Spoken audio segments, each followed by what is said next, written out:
जैसे कि सब भूल जाते हैं। जब 7 महीने का गर्भ में हो जाता है तो जितने जन्म इसने लिए हैं, इस जीव ने जितने जन्म लिए हैं सबकी याद आती है। क्या क्या उन्होंने किया है वो भी याद रहता है। तब कहता है हे प्रभु अब की बार मौका नहीं चूकूंगा, अब की बार बस तू इस नरक से बाहर निकाल दे, तेरा भजन करूंगा। हाँ, तो ये जो मनुष्य जन्म मिला है ये तो ऐसी चाबी है जिसके द्वारा वैकुंठ लोक का ताला खुलता है। और कोई चाबी नहीं है, केवल मनुष्य जन्म ही ऐसा है जिसमें भगवान की प्राप्ति करी जा सकती है। तो कहता है अब की बार नहीं चूकूंगा, बस तू एक बार बाहर निकाल दे। लेकिन जैसे ही बाहर आता है तो मोह माया के बात समझाया। 12 वर्ष हो गए पुत्र, अपनी माँ का तो ख्याल करो। तब कहने लगे पिताजी एक शर्त पे बाहर आऊंगा। क्या शर्त है? कि जिनकी ये माया है वो स्वयं अगर आ करके मुझे आश्वासन देंगे कि उनकी माया मुझे प्रभावित नहीं करेगी, तभी मैं बाहर आऊंगा। तब वेदव्यास जी ने कहा अच्छा ऐसी बात है तो माया के स्वामी को तो हम अभी बुला देते हैं। और तभी विष्णु भगवान आवाहयामी और विष्णु भगवान प्रकट हो जाते हैं। ओम नमो नारायण, ओम नमो नारायण, शांताकारं भुजगशयनं पद्मनाभं सुरेशं, विश्वाधारं जगन्नाथं मेघवर्णं सुधांतं, लक्ष्मीकान्तं कमलनयनं योगिवृन्दारण्यमयं, वन्दे विष्णुं भवदेहरं सर्वयोगिनाथं।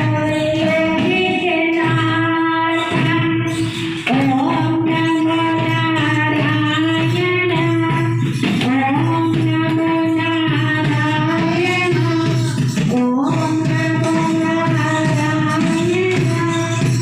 बोलिए सच्चे दरबार की, बोलिए विष्णु भगवान की जय हो। तब विष्णु भगवान से कहने लगे देखो ये सुखदेव जी ये बाहर नहीं आ रहे हैं। सुखदेव ने कहा हे प्रभु बड़े बड़े योगी महात्मा भी आपकी माया से बच नहीं पाते।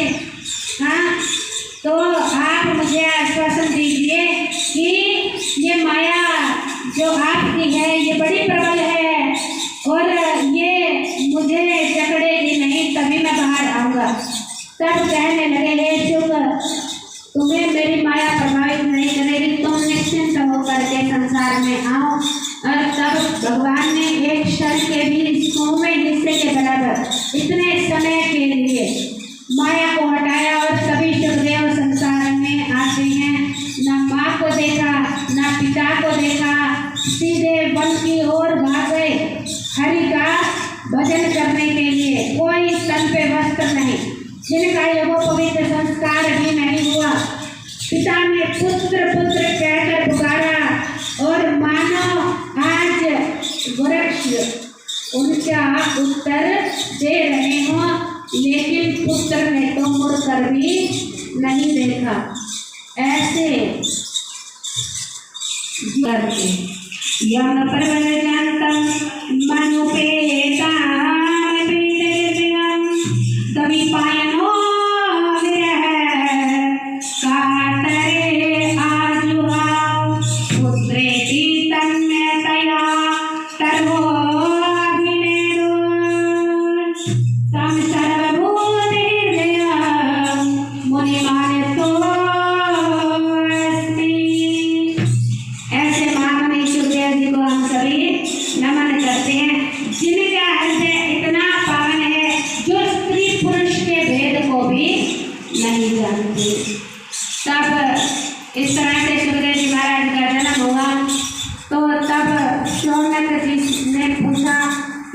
भागवत महापुराण आप हमें सुना रहे हैं, इसकी रचना कब और कैसे हुई।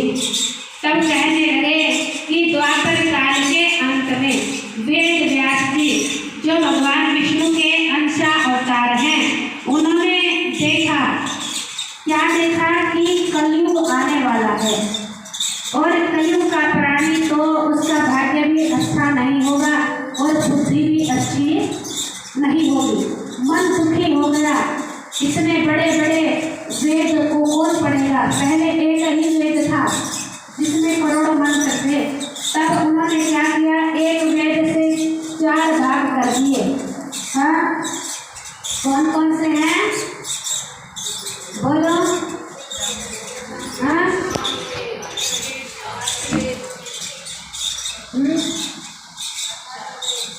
ऋग्वेद, सामवेद